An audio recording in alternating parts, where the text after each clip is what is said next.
Բարի վերադարձ առաջին ծրագիր, շարունակում ենք մեր եթերը եւ այսօրվա մեր եթերում շատ պրեմիերաներ են լինելու, առաջիկայում եւս ունենք։ Սիրով տեղեկացնեմ, որ թառահար եւ կոմպոզիտոր Միքայել Ոսկանյանը նոր տեսահոլովակ է թողարկել։ Չթողնես երբեք, որը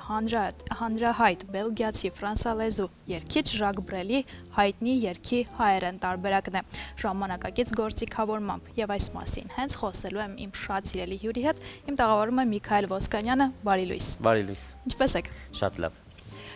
Շատ հետաքրքիր աշխատանքի եք անդրադարձել եւ շատ հետաքրքիր ձևով եք անդրադարձել։ Ես հասցրել եմ արդեն տեսահոլովակը դիտել ու շատ սիրել եմ, բայց կուզեմ մի քիչ նախապատմությունը պատմեք, անկախ նրանից, որ Ֆրանսիան շատ սիրում եք։ Այո։ Այլ նախապատմություն ունի երգին անդրադարձը։ Միանգամից երգի նախապատմությանը անդրադառնամ, ինչու հենց ընտրեցի այս երգը եւ ինչու այս ձևով իրականացրեցի։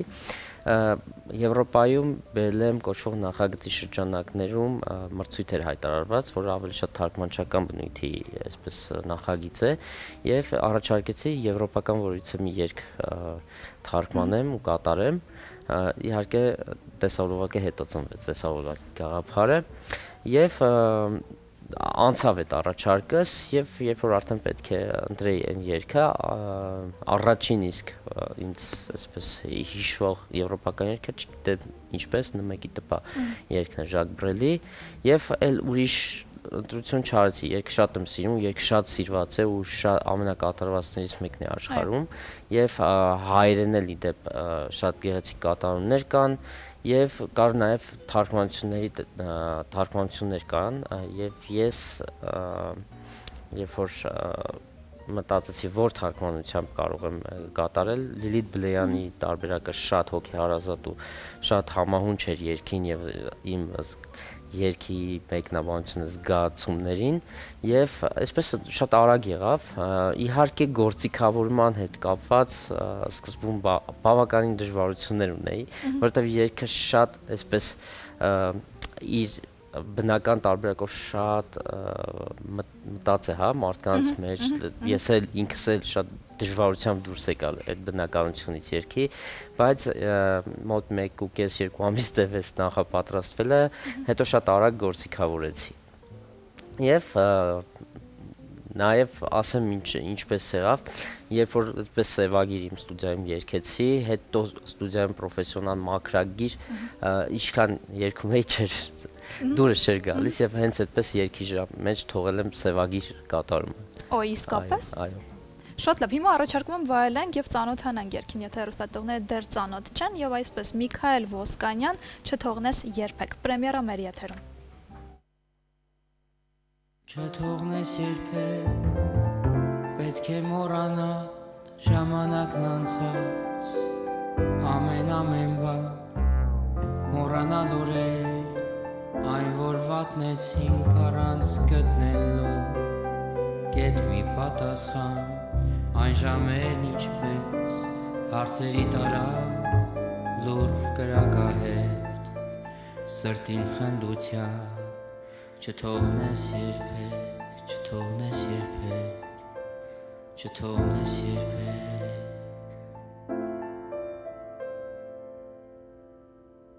Քեզ կնվիրեմ, մարգարդե անձրև, եկած այն երկրից, ուր չի անձրևում, հաղթելով մահին, հողը կփորե, ծածկելու մարմին, ոսկով ու լույսով, կստեղծեմ երկիր, ուր սերն է արքան, ուր սերն է օրենք ու դու թագուհին, չթողնես երբեք, չթողնես երբեք, չթողնես երբեք, չթողնես երբեք, ես կհորինեմ անիմաստ բառեր, դու կհասկանաս, կպատմեմ ինչպես երկու սիրահար, այրեցին իրեն, սրտերն անհամբեր, և կան պատմություն այ խեղճ արքային, ով գտավ մահին, չգտնելով քեզ, չթողնես երբեք, չթողնես երբեք, չթողնես երբեք։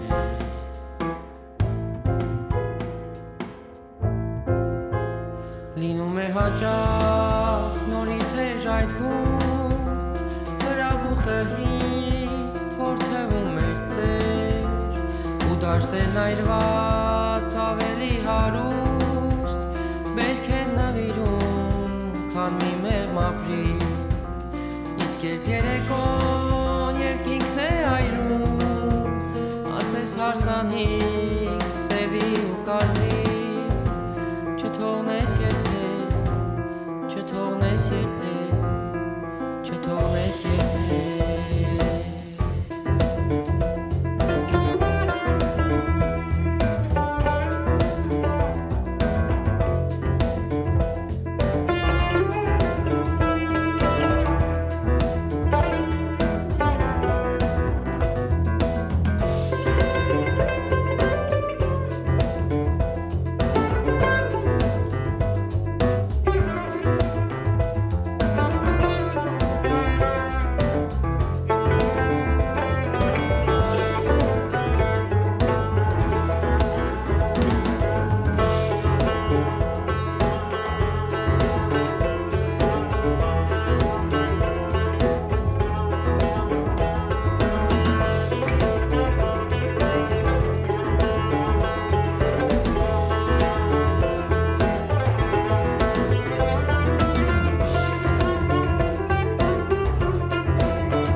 Շնորհավորում եմ շատ գեղեցիկ եւ շատ կոլորիտային ստեղծագործության տեսահոլովակի Շնորհակալ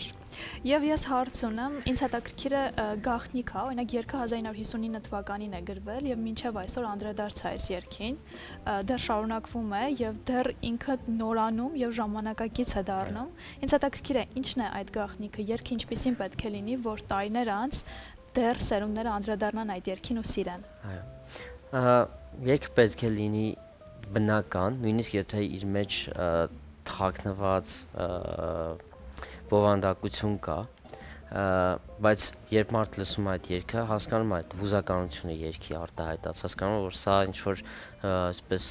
լավ ավարտով սիրո մասին չի, կամ սիրո այդպես ինքը սիրո երգ է, բայց իր մեջ տխրություն կա եւ դա ամեն ինչը հենց ստեղծագործողը ու հենց կատարողը կարողացել է փոխանցել եւ այդ հույզերը մյուս արտիստները արդեն ոչ թե վերարժևորելով, այլ իրենց բանը կատարողականով փորձել են արտահայտել ու երգը դառնում է օրգանիկ երևույթ, հա, ինքը անընդհատ շնչում է, ինքը զարգանում է, ինքը հետ է գալիս իր հին բնօրինակի մոտիկ, նորից է գնում եւ այսպես պետք է լինի։ Շարունակում է ապրել այսինքն։ Շարունակում է ապրել եւ այս երգի լավ վատը իր այսպես հարատեվությամբ է նաեւ բնորոշում, չէ, երգեր կան 3 օր կամ լավ 1 տարի կարող է լսես, հետո մոռանաս այդ երգի մասին, կամ ինչ-որ մի հատ առիթով հիշես, այդ նշանակում է երգը այդքան էլ երգը բովանդակության խնդիր ունի։ Այսինքն գրել են երգ, որ ուղղակի երգ գրեն եւ այլն եւ այլն։ Այս այդ տարբերակներից չի։